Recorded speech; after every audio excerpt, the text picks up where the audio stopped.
Ever feel like, you've kind of climbed every mountain life throws at you, but there's still this, like, emptiness, like Yeah. something's missing, but you can't quite put your finger on it. It's that feeling Right. that so often sparks the journey of self-discovery, Mm-hmm. like a quiet but persistent call from within. And that's exactly what I felt when I was listening to this Mooji interview you sent over. It was like he was speaking directly to that feeling. He dives right into some profound stuff right from the start. Absolutely. Mooji really believes this yearning for self-discovery, it's inherent in all of us. He contrasts it beautifully with, our outward exploration of the world. Think about it, all those years of learning about history, science, everything under the sun. But how much time do we actually dedicate to understanding, ourselves, the very essence of who we are? That's precisely his point. Mooji suggests that no matter how much we achieve externally, there comes a point when this inner pull, this need to understand our true nature, it takes center stage. It's almost like that climbing the mountain analogy. You reach the summit, you're on top of the world, but then there's this question whispering in the wind, like, what now? Is this all there is? Exactly. And for some, it takes a significant life event, maybe an illness, a loss, even a profound moment of beauty to truly ignite that fire for self-discovery. It's like life has to shake things up sometimes, just to get our attention right. So this fire Mooji talks about, it isn't some destructive force, but more like this burning desire within us to unearth our true selves. Precisely. And to kind of explain this, Mooji uses this really beautiful analogy. He asks us to imagine all of life's experiences, our thoughts, our emotions, even our sense of self, as clouds just drifting across the sky. This part really resonated with me. So we're not our thoughts, we're not our emotions. What does that even leave? That's the million-dollar question, isn't it? And this is where Mooji brings in the concept of our true nature. He says that just like the vastness of the sky remains untouched by the passing clouds, our true essence remains constant, even as those thoughts and emotions come and go. So all that stuff we get caught up in to-do lists, those awkward encounters at the grocery store, that brilliant comeback you wish you'd said, it's all temporary, just like clouds. It's not the true essence of who we are. Okay, I think I'm starting to get this. Huh. But how do we actually start to connect with that true self, that essence Mooji's talking about? Well, Mooji suggests that the first step is recognizing the illusion of the me, this idea that we are the sum of our thoughts, emotions, and experiences. He challenges us to question that very identity. This is where it gets really interesting. So he's saying we almost need to detach from those things to see them as separate from our true selves. Exactly. It's about recognizing their impermanence, seeing them as passing phenomena rather than clinging to them as, like, defining characteristics. He suggests that they're ever-changing, fluid, much like those clouds in his analogy. So we've established we're not our possessions, we're not our accomplishments, not even our thoughts and emotions. If we strip all of that away, then what's left? Who are we, really? That, my friend, is the crux of the matter. And Mooji suggests this is where the real work, the real fire of self-discovery comes in. He says it's not about, accumulating more knowledge or trying to become someone better, but about a fundamental shift in perception. It's about realizing we already are whole and complete. So it's not about adding more to ourselves, but peeling back those layers, stripping away those false identifications to reveal what's already there. You got it. And to illustrate this, he uses this really thought-provoking example. Imagine for a moment that you could trade your consciousness, your very awareness, for anything you desired. Wealth, fame, even perfect health. Anything. I mean, that's a tempting offer. Who wouldn't want it all? But I see where you're going with this. Exactly. Mooji uses this thought experiment to highlight a crucial point. Without consciousness, without our ability to experience, none of those things would even matter. Our true self, our awareness, it's the very foundation of all experience. That's a really powerful way to think about it. But it still feels a bit abstract, this idea of our true self. How do we move from a conceptual understanding to actually experiencing that awareness, that essence? That's where Mooji introduces a really powerful tool in this interview, a guided meditation. It's designed to provide a glimpse into that very awareness. He walks us through this process of systematically letting go, stripping away those layers of identification we were just talking about. So we're diving into practical tools now. Tell me more about this letting go process. What exactly are we letting go of? He starts with attachments to the past, old regrets, past hurts, grudges we've been holding on to, even those fond memories we sometimes cling to. Okay, so no more replaying that embarrassing moment from high school over and over again. We got it. From there, he moves on to the future. Anxieties about what might happen, elaborate plans, expectations that we may be placing on ourselves or others. So no more late night worry spirals about that presentation next week. Sign me up. Precisely. And then, and this is where it gets really interesting, he guides us to let go of our attachments in the present moment, our desires, judgments, even our sense of comfort and control. Ah, so we're hitting pause on the entire mental chatter. That's a tall order. It's a radical act of letting go, a conscious surrender. And what Mooji suggests is that after we strip away all those layers, what we're left with is the purest form of awareness. That's our true nature. Okay, I'm hooked.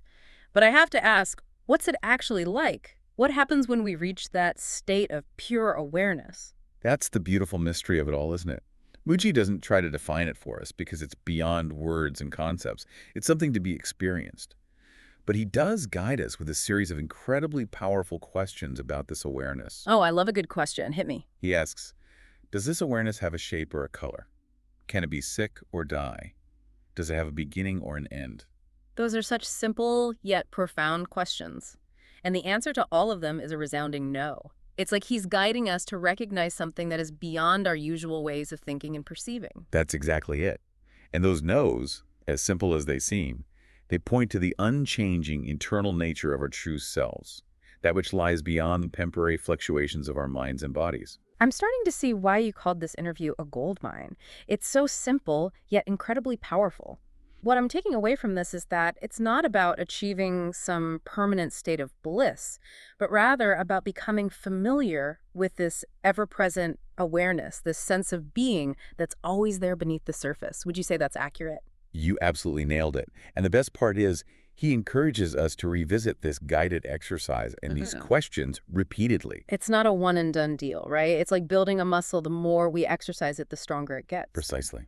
It's about integrating this awareness into our daily lives, not just during meditation, but in those everyday moments as well. The more familiar it becomes, the less we get swept away by those temporary clouds of thought and emotion. And that brings us to what Mooji calls the shift from personhood to presence. What exactly does he mean by that? It's that fundamental shift in identity we were discussing earlier, from identifying with our limited, ego-driven selves to resting in that pure awareness, that sense of being that's always present, regardless of circumstances. So it's not that the person disappears entirely, but it takes a back seat. It becomes less about me and more about simply being. You got it. It's like the person becomes just another experience happening within that vast space of awareness, another cloud drifting across the sky of our true nature. And from that place of presence, Mooji suggests we can approach life completely differently, right? That's right. It's from that place of grounded awareness that we can navigate life's challenges, relationships, even our successes and failures with more grace and ease. It's not that life suddenly becomes a breeze, but we have more space around those challenging thoughts and emotions. We're less likely to get caught up in the drama of it all. This is making me think about how this shift impacts our relationships.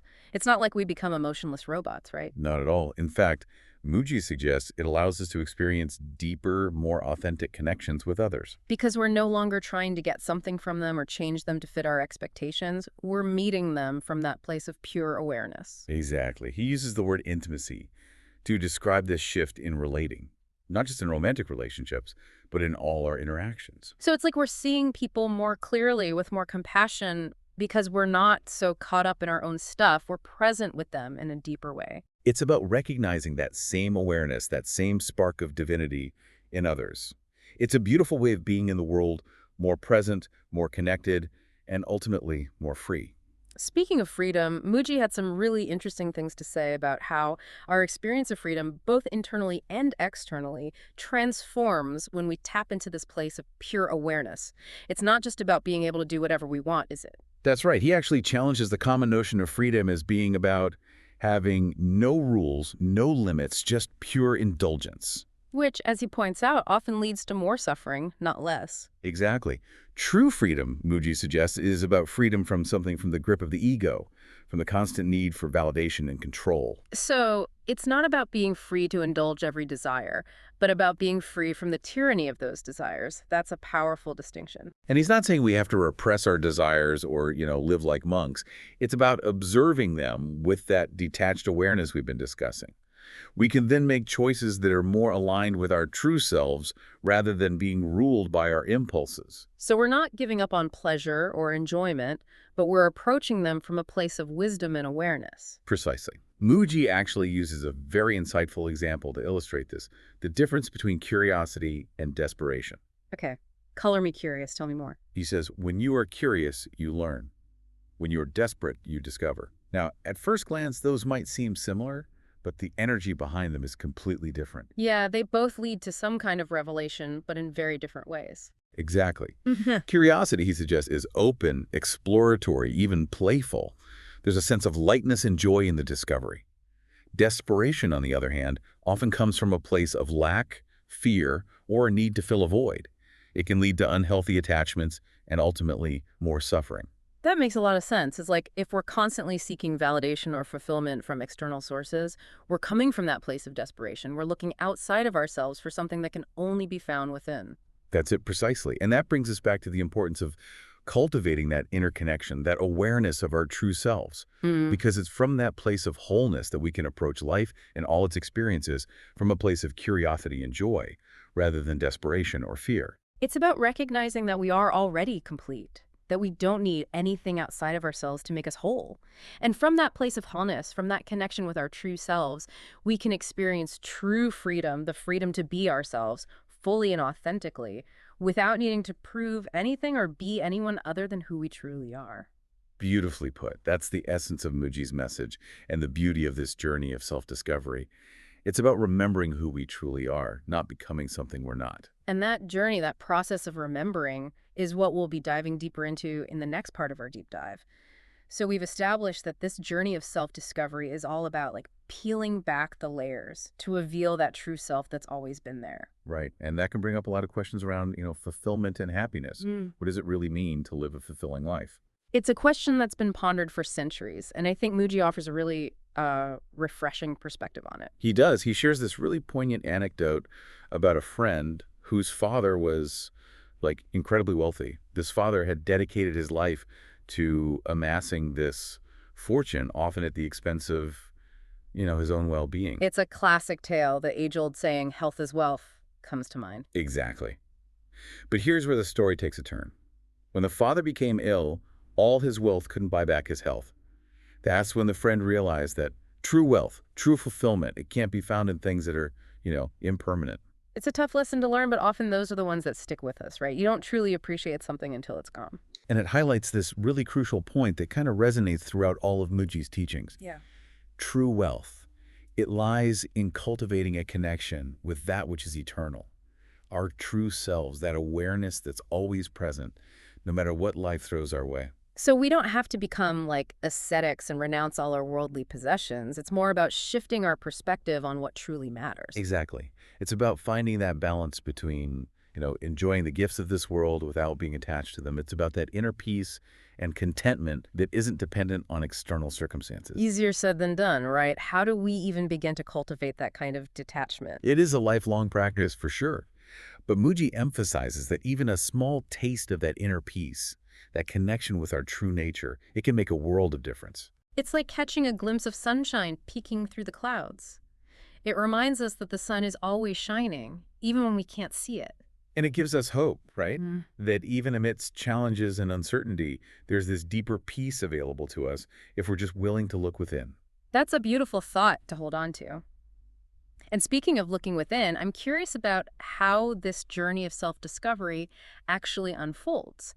Is there a roadmap, a set of instructions, or is it more of a choose your own adventure kind of thing? Mooji doesn't lay out a step-by-step guide. And that's kind of the point, isn't it? The journey of self-discovery, it's inherently personal. Right. What works for me might not work for you. We each have our own unique path to follow. Exactly. But he does emphasize the importance of trusting our inner compass, that intuition that guides us towards what resonates with us. It's like we each have this internal guidance system, but we've been conditioned to look for answers outside of ourselves. Precisely. And trusting that inner voice often involves, questioning our assumptions, challenging our beliefs, and being willing to step outside of our comfort zones. Which can be scary. What if we don't like what we find when we start, peeling back those layers? That's where that deep trust comes in. Trusting that even if the journey gets, messy or uncomfortable, it's ultimately leading us towards a deeper understanding of ourselves and our place in the world. It's like the universe wouldn't have planted this seed of longing, this desire for self-discovery, if it didn't want us to find our way back to that wholeness. Exactly. And Mooji reminds us that this journey isn't about becoming someone better. It's about recognizing what has always been true, that inherent wholeness, that pure awareness that's always been present, just beneath the surface. It's like we're not broken, so we don't need fixing. We just need to remember who we truly are. And he suggests that this remembering, this awakening to our true nature, it isn't a one-time event. It's an ongoing process, the lifelong journey of unfolding. It's a journey, not a destination. I love that. And as with any journey, there are bound to be bumps in the road, right? Moments when we fall back into old patterns, get caught up in our thoughts and emotions, and forget all about this present moment awareness stuff. What do we do when that happens? That's where the real practice comes in. It's not about achieving some permanent state of bliss. It's about developing the ability to return to that state of presence, that awareness of our true nature again and again, especially when things get challenging. It's like building a muscle. The more we exercise it, the stronger it gets. Exactly. And just like any muscle, it takes time, effort, and consistency to develop. Mooji suggests we can cultivate this inner strength through practices like, meditation, mindfulness, and self-inquiry. Those are all fantastic tools, but they can feel like a bit daunting, especially for those who are new to this whole self-discovery thing. Where do we even begin?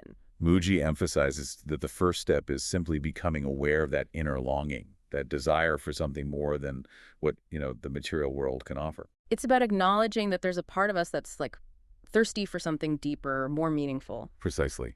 From there, it's about following our curiosity, exploring different practices and teachings, seeing what resonates with us. So we each have to find our own unique flavor of self-discovery. Absolutely. And he encourages us to be patient with ourselves. Yeah. To not get discouraged if we don't have some profound spiritual experience right out of the gate. This isn't about instant gratification. It's about the journey itself. Exactly.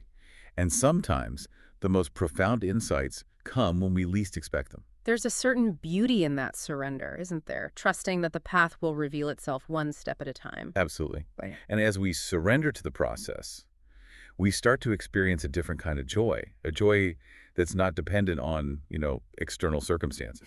Oh, yeah. Mooji talked about the importance of spontaneity, which I loved. It's like when we're coming from that place of pure awareness, joy becomes less about seeking those external pleasures and more about appreciating the simple things, those unexpected moments of beauty and connection.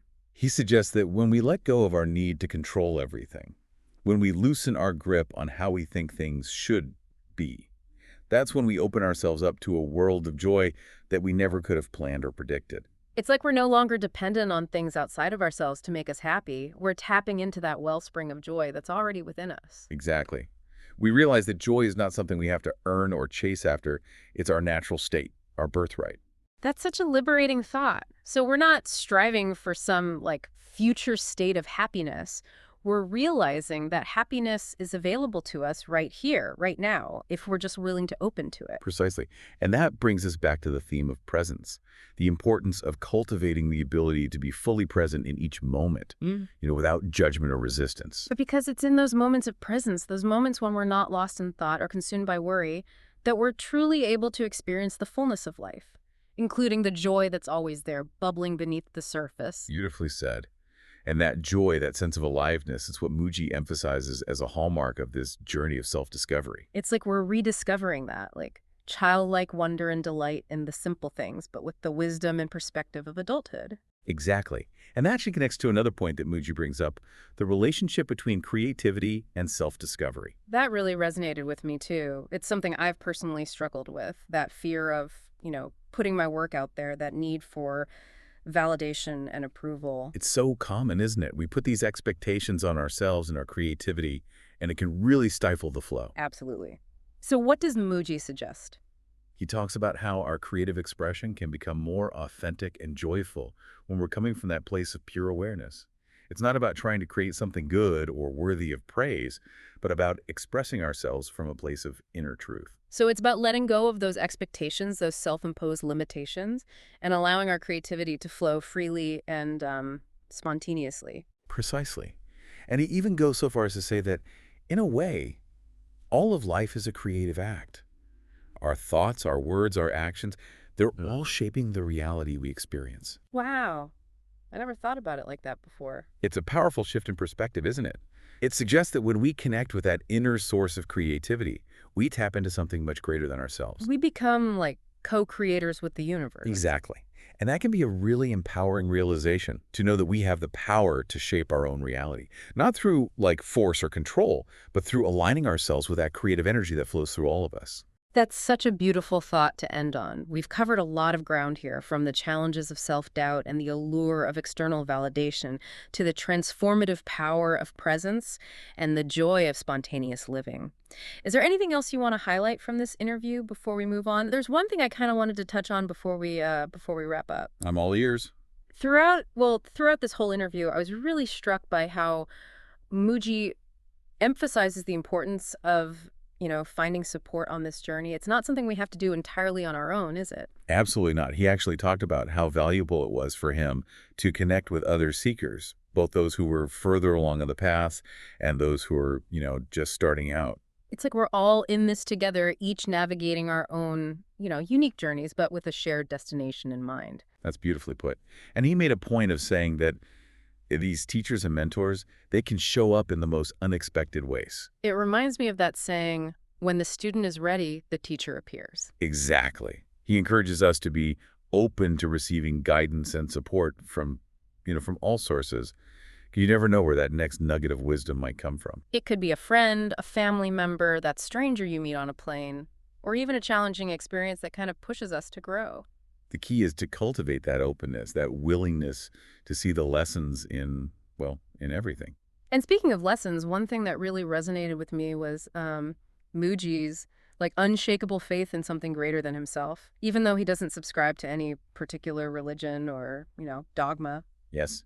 He uses the term universal consciousness, which I find so beautiful and inclusive. It's like it doesn't matter what we call it, God, the universe, source energy. The important thing is that we cultivate that connection with something that like transcends our limited human understanding. It's about recognizing that we're not separate, that we're all connected to this, this web of life, this intricate dance of energy that's constantly unfolding. And that connection, it's not about like blind faith or following someone else's rules. It's about experiencing that presence, that love that's always there, supporting us, guiding us, urging us towards our highest potential. It's about trusting that even when we feel lost or alone, we're always held in that loving embrace of the universe. We're never truly alone. That's a really comforting thought. It is. And it's incredibly liberating, too, because when we know that we're supported in that way, it gives us the courage to step into our true selves, to embrace our authenticity without fear of judgment or rejection. It's like we're free to create, to express ourselves, to love fully and openly, because we know that we're always held in that space of unconditional love and acceptance. That's a powerful realization, and one that I think is essential for anyone on this path of self-discovery. It's about recognizing that love as the foundation of everything. It's the force that connects us all, the energy that animates our lives, and the source from which all true joy and fulfillment flow. So to our listener out there who's embarking on this incredible journey of self-discovery, know this: you are not alone. You are loved. You are supported. And you are capable of creating a life that is filled with meaning, purpose, and joy. And sometimes all it takes is that first step, that first glimmer of awareness, that first whisper of curiosity to set you on the path. Be open. Be curious. Be kind to yourself. And trust that the journey itself is the reward. That's a beautiful note to end on. Thank you so much for diving deep with us today. It's been a real pleasure exploring Mooji's wisdom with you. The pleasure was all mine. Until next time, may your journey be filled with wonder and discovery. And may you always remember the truth of who you really are.